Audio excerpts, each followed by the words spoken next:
যে এই যে দেখেন এই যে আমাদের গাছের কিন্তু এই যে সমস্যা হয়েছে। তো এই সমস্যা যদি আপনাদের কারো হয়ে থাকে, হ্যালো ভিউয়ার্স, আসসালামু আলাইকুম, বরাবরের মতো স্বাগতম জানাচ্ছি আরও একটি ব্র্যান্ড নিউ ভিডিওতে। সো বন্ধুরা, ইদানিং আদাতে একটি বড় সমস্যা দেখা দিচ্ছে, সেটি হচ্ছে কাণ্ড পচা রোগ। মূলত আদা গাছের বয়স যখন 3 থেকে 3.5 মাস হয়ে যায় তখন এই রোগটা বেশি দেখা যায়, কারণ তখন বৃষ্টি থাকে আর অতি বৃষ্টি হলে কাণ্ড পচা রোগটি দেখা দেয় সবচেয়ে বেশি। তো আজকে আপনাদেরকে কিছু কাণ্ড পচা রোগের সিমটম দেখাবো এবং আমরা সেগুলা কিভাবে নির্মূল করতেছি সেটাও বলে দিব। তো মূলত এখানে আপনারা দেখতে পাবেন যে মাঝে মাঝে 2-1টা বস্তাতে আমাদের এই সমস্যা দেখা দিয়েছে, কিন্তু আপনি অল ওভার যদি দেখেন তাহলে কিন্তু আমাদের গাছগুলা কিন্তু খুবই সুন্দর। আমরা প্রতিনিয়ত এই গাছের যত্ন নিচ্ছি বিধায় এরকম অবস্থা। কিন্তু আমি ইউটিউবে রিসার্চ করে দেখলাম, কিংবা আমি একটা কমিউনিটি পোস্ট করেছিলাম, সেখানে কাণ্ড পচা রোগ নিয়ে ভিডিও আপলোড করতে চেয়েছিলাম। তো সেখানে অনেকেই আগ্রহ প্রকাশ করেছেন যে কাণ্ড পচা রোগ নিয়ে অবশ্যই একটা ভিডিও দিবেন। তো সেটার বেস ধরে আমি একটা ভিডিও অলরেডি আপলোড করে দিয়েছি, তো সেটা আপনারা দেখতে পাচ্ছেন। কিন্তু এখন আরেকটা ভিডিও করব, সেটা হচ্ছে এই যে আমাদের বর্তমান যে আবহাওয়া আছে, এই আবহাওয়াতে কিন্তু এখন বৃষ্টি হচ্ছে। গত 3 দিন যাবত অনবরত কিন্তু বৃষ্টি হতে আছে, একদম হতেই আছে। তো কোনোভাবেই রোদ ওঠার কোনো স্কোপ নাই। বন্ধুরা, আদা গাছে বেশি সমস্যা হয় বৃষ্টি হলে, আর বৃষ্টি হওয়ার পরে আপনাদের যে কাজগুলো করণীয় সেইগুলো নিয়ে একটা ভিডিও আপনাদেরকে তৈরি করে দিব।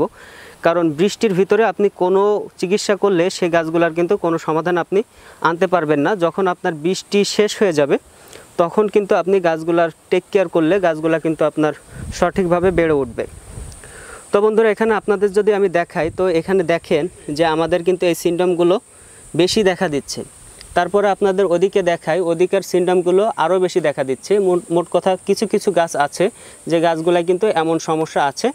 তো সেই সমস্যার সমাধান নিয়ে আজকে আপনাদের ভিতরে কথা বলবো। ইনশাআল্লাহ আজকের ভিডিওতে আপনারা পুরো ক্লিয়ার হয়ে যাবেন যে আসলে আদা গাছের কাণ্ড পচা রোগ নিয়ে যে সমস্যা আছে সেই সমস্যা কিভাবে আপনারা নিমেষেই সমাধান করতে পারবেন। তো আপনাদেরকে এই যে এখানে দেখাই। সো বন্ধুরা, এই যে আপনাদেরকে এখানে দেখাই, এখানে দেখেন যে আমাদের এই যে বস্তাতে অলরেডি কিছু ইফেক্ট করেছে, এই যে একদম গোড়া থেকে উঠে যাচ্ছে। এই যে দেখেন, এই যে দেখতে পাচ্ছেন যে আমাদের গাছগুলা এই যে গোড়া থেকে উঠে যাচ্ছে। এই যে আপনি এই যে আরেকটা লক্ষ্য করলে দেখতে পাবেন যে এই যে দেখেন এই যে আমাদের গাছের কিন্তু এই যে সমস্যা হয়েছে। তো এই সমস্যা যদি আপনাদের কারো হয়ে থাকে, সেই ক্ষেত্রে প্রথমত যে কাজটা করবেন, এভাবে সব কিছু তুলে ফেলবেন। তুলে ফেলে এমন একটা নির্দিষ্ট জায়গায় ফেলবেন যেখান থেকে এটার প্রভাব গাছের পর আবার না পড়ে। এভাবে আপনি সমস্ত গাছগুলা উঠায় ফেলবেন। দেখেন যে এই যে এখানেও আছে, এই যে এখান থেকে আপনাদের এই যে উঠাই দেখাচ্ছি, এই যে বস্তাটা কিন্তু পুরাটাই ফাঁকা হয়ে গেছে।